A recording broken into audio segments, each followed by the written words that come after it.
See, this is how a lot of dogs look when they're overweight. You see how that dog's limping? Barely can get up the stairs. See that? Can't even get on the couch. That's suffering. That's pain. Bad on the joints and the cartilage. Look how the dog's leg is shaking. Huh? You want your dog to be that way from being overweight and being a couch potato and not doing anything, not being active? That's a suffering dog. That's the reason why people like their dogs being in shape. You see this? That's suffering. Barely can go up there. Look at that. Here he comes. Now the dog's running healthy because the dog lost some weight. Not only because of those supplements, those woofers, it was that the dog lost some weight. And they were told that in order for that dog to live, that dog needed to lose some weight and be in shape. Don't be 100% fooled by these products. Learn. Okay, look at this video. Ito pa, oh. This was really funny. Ayan, oh. Nakakatawa. You know, there are many memes and jokes about fat dogs in the internet, but dog obesity is not a laughing matter. Obesity is the most common preventable disease among dogs. And according to a study conducted by Cornell University College of Veterinary Medicine, 25 to 30% of dogs are obese. As dogs age, that number increases to 40 to 45% in dogs over age 5. Find out more about dog obesity, and we'll also give tips on how you can prevent it. Stay tuned.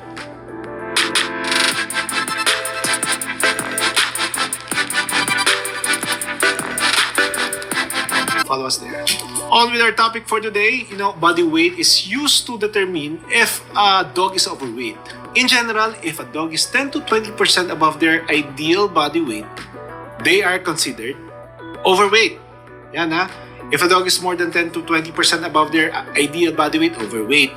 However, if their body weight is 20% above their ideal weight, they are considered obese. Why is it important to be concerned about obesity in dogs? Excess weight kasi in dogs has been found to adversely affect the health and lifespan of the animal. Being even moderately overweight can reduce the life expectancy of a dog by 2 years. 2 years, mahaba na yun. Sa lifespan ng mga aso. That is a sobering statistic. Scientists have discovered that fat tissue is biologically active, meaning it secretes inflammatory hormones and creates oxidative stress on the body's tissue. Think of obesity as, a chronic, low-level inflammatory condition. Specifically, obesity in dogs can lead to, number 1, cancer of all types. Lahat ng cancer. Diabetes mellitus, heart diseases, hypertension, urinary bladder stones, less tolerance toward heat causing anesthetic complications should your dog need surgery. So in addition, obesity could be a symptom of other diseases such as Cushing disease or hypothyroidism. So the question is, how do I know if my dog is obese? Kanina we talked about yung weight niya. If it's more than 20%. In other countries, many are desensitized to obesity in dogs because they're so used to seeing overweight dogs in the media. But it's important to recognize the signs that your dog is putting on too much weight in order to recognize there is a problem. The prominence of a dog's rib cage is a good place to start. So hold one hand palm down. Now feel your knuckles with your other hand. Ayan. That is how your dog's ribs should feel just behind his or her shoulder blades. This is also a good method for determining the progress your dog is making if placed on a weight loss program between weigh-ins at the vet. If you suspect your dog is overweight, make an appointment to see your veterinarian. Your veterinary team can help you determine if in fact, your dog is overweight. Damn, boy. Damn, boy, he's thick. Boy, that's a thick-ass boy. As a result of the increased body fat. So how can we tell if a cat or dog is overweight? Well, thankfully, the answer to this is quite simple. We have a great tool to use, and that's known as the body condition score. Using this tool, we can determine an individual's body shape and mark them on a scale of 1 to 9, with 4 or 5 being normal, healthy weight. A score of 6 or 7 would make a cat or dog overweight by around 10 to 20%, and 8 or 9 means obesity, with a body weight of at least 30 or 40% greater than is healthy. Body condition scoring is something anybody can do, although experience does help to allow breed variations to be considered. Now, to learn more about body condition scoring, how to score your own pet, take a look at the separate body condition scoring linked here, and also found on ourpetshealth.com. You may have seen breed weight charts where specific breeds are giving their normal healthy weight range. Now, I'm personally not much of a fan of these because the weight ranges are typically pretty big, and that reflects the range of sizes within each breed, and they understandably do not take into account crossbreeds. Body condition scoring is far superior, reflecting the true condition of each individual pet. Okay, so now we know how big a problem obesity is in our cat and dog population. We know what problems being overweight can cause and how we can score our own pets to determine if they are overweight or not. So what comes next? Well, if your pet is a healthy weight, congratulations. It's important, however, not to now just ignore weight. Obesity is a dynamic disease. Weight changes with time, and we need to ensure that our pet's healthy weight is maintained. Now, if your pet is overweight or obese, don't worry. And in a way, congratulations as well, because this disease can only be addressed if we accept that it is a problem in the first place. Denial gets us nowhere. Now you've recognised the problem and accepted the need to act, there's always a benefit of losing weight. And even in those individuals who are already arthritic and painful, a loss of as little as 6% of body weight can result in a significant reduction in lameness and improvement in pain. As for how we can go about getting a cat or dog's weight down to a healthy level, watch our following video. Pet obesity, diet and weight loss programs for dogs and cats. I really hope that this video helps our overweight pets get started on the road to achieve their healthy weight. And for those healthy weight pets, it helps prevent them from ever becoming overweight. If you have any questions, if you have any weight loss tips or motivational stories you'd like to share, then I'd love to hear them in the comments down. Peep this. Here with Fit Bully TV people. Hopefully you like my dog. I could do better. I could do better. Now, a friend of mine called and asked a very, very good question. And unfortunately, she got put in a pretty unique situation and not the best. But I'm doing this because it sounds like there are other dogs out there that are suffering as well. When I say suffering, if ever you find a dog that has been starved, seeing bones, it doesn't have the calories it needs, it's been left alone, it's been abandoned. From my understanding, there have unfortunately been cases of bullies being left in bad environments, abandoned, starved, basically abused. So she said, "Hey Trev, what should I give him? What are some things that I should do?" And I said, "Whatever you do, don't go back to heavy meats." She said, small meals throughout the day. I said, absolutely. Now, here's the thing. Whenever you get into a state of starvation, the body is not going to read nutrition. It's going to read substance and just calories. We just need food. So if you put in bad food, what ends up happening? The dog is going to have blowouts. It's going to struggle, liable to vomit, and basically ruin your house if you're the one nursing that dog back to life. So don't go and do a bunch of organs. No organ meat objectively at first, because organs have been stressed. So key to really building the dog's gut back up and making sure that it has the nutrients it needs is fiber. Two things that are fibrous, probiotic, prebiotics, definitely pumpkin. I would start with chicken legs, chicken wings. Those are some of my favorites. And blueberries, and the dog is probably going to enjoy them frozen. And that's just to get the dog back into its groove. When wolves have not eaten in a couple weeks, they will go back to old carcasses because bones provide satiety. Satiety is this. I'm drinking some Coke right now. I haven't had much to eat. Matter of fact, I haven't had anything to eat but a cup of coffee earlier. So when you drink coffee, or let's say you get real hungry, you drink a cup of milk, all of a sudden you feel a little less hungry, right? all the little acid and coke and pop. We call it pop. Y'all soda people, whatever it is. I'll say pop in Kansas City. When we drink pop and we get satiated, it's because of the sugar and then little pop, pop, pop, that carbonation. It fills your stomach up with air, so you feel a little bit relief, right? Don't mean you're not hungry, because if somebody was cooking some chicken right now, I could eat a meal. But point is this: when the dog has been starving, you build its gut up and its diet back slowly but surely by adding what? Definitely want to make sure the meal's rooted in fiber. If you're using raw, I would use chicken legs or chicken wings. Make sure that there's pumpkin in there. Why? Because pumpkin has one of the most important vitamins, A. You remember when we was kids, and they don't say it anymore. It's crazy, I don't hear it anymore. But an apple a day keeps the doctor away, and technically a green apple's better than a red apple.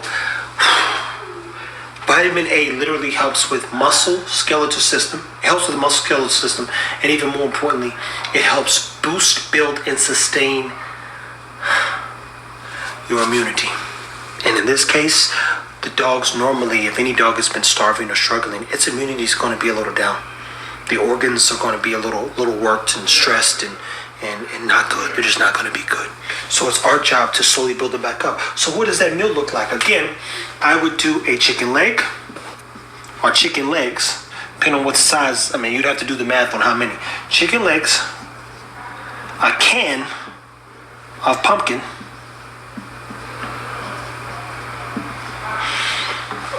and some blueberries. That would be the meal. So you can get a package of chicken legs. I just bought some from Costco for $9. What, 6 rows? What, 3 rows? 6 total? 6 rows totals? 4 to 5 in each one. Pack of those chicken legs, a can of pumpkin over those chicken legs, get some blueberry, and that, in my opinion, just based on research and basic science, would help slowly but surely get the dog back. The beauty about the bones in this, in the chicken legs specifically, chicken legs have a good amount of bone, but they would be considered raw meat. If you go chicken thigh, a little more fat in there, and you want minimal to no fat. So this right here is a no. Minimal to no fat. And you say, well, fat's going to get the dog back. No. The dog needs to rebuild. So you want good, clean sources of protein with minimal fat in there so you can control the fat intake, because too much fat, even with the healthy dog, causes what?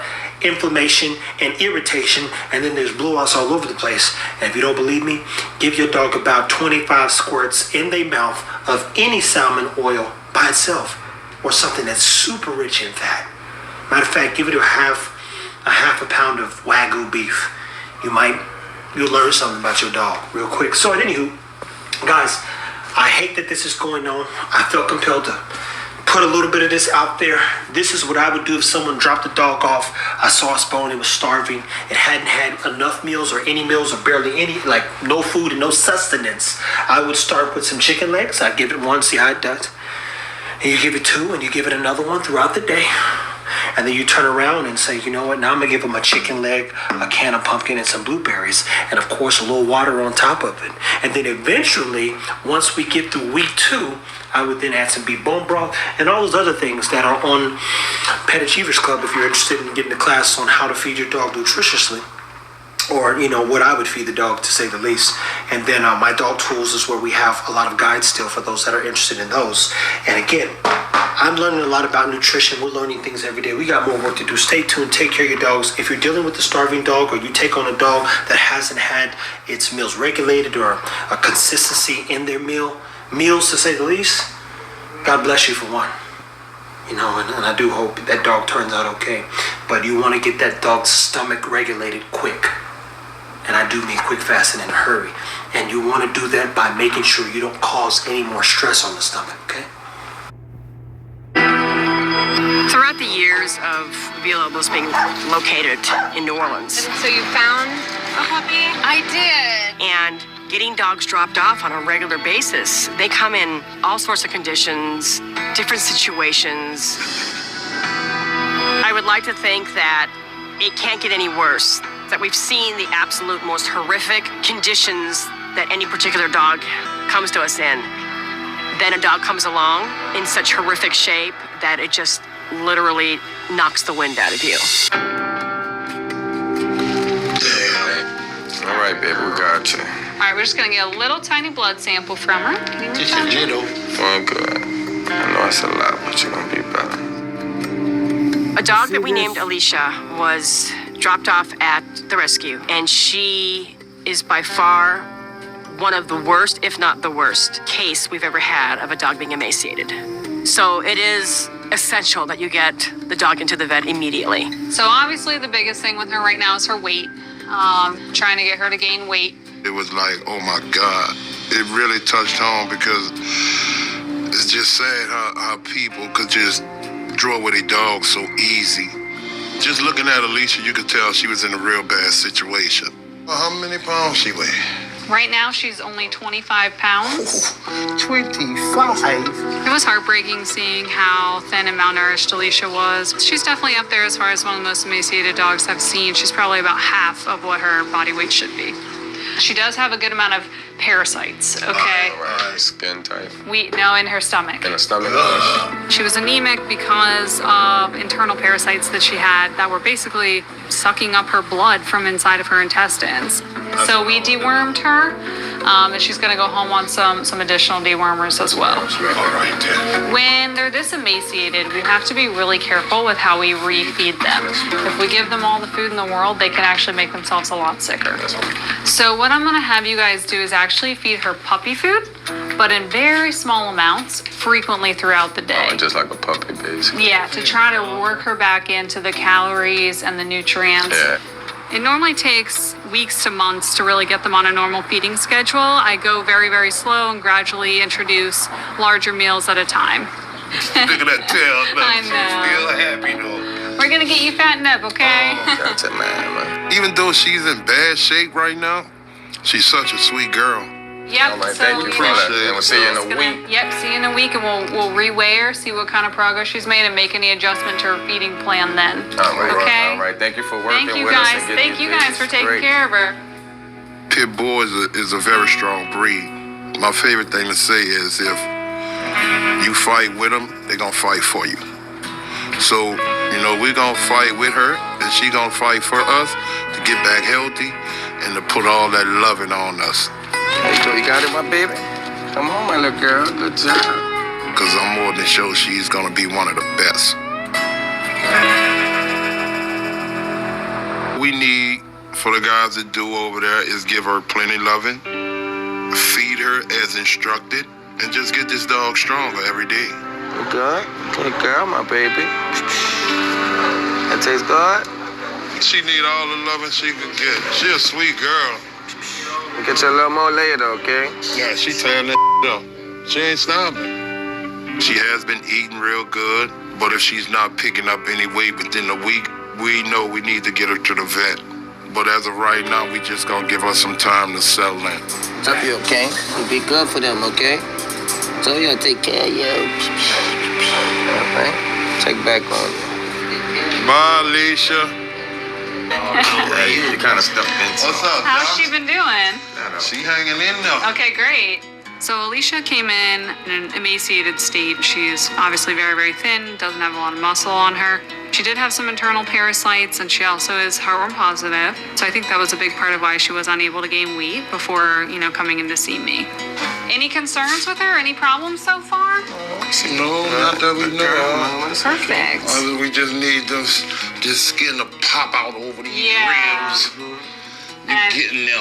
I know it's hard. I know she's been probably really hungry, wanting more and more food. She's done really well since I've seen her last. We're slowly refeeding her and introducing calories at a controlled, sustained rate.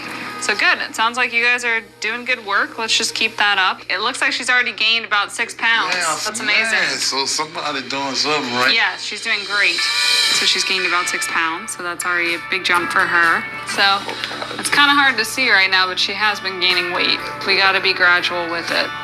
We're still going to do a really gradual increase to the feeding, and then we'll recheck her again and see if she can keep getting more and more food. A dog her size, she should round out about 50 to 55 pounds. But we still got a long road ahead. Look, she ready. She like, oh, she be out of here. We won't continue to feed her like Dr. Samantha told us. We just need to put this weight on her. We could start a heartworm treatment, and after that, she'll be ready for her forever home.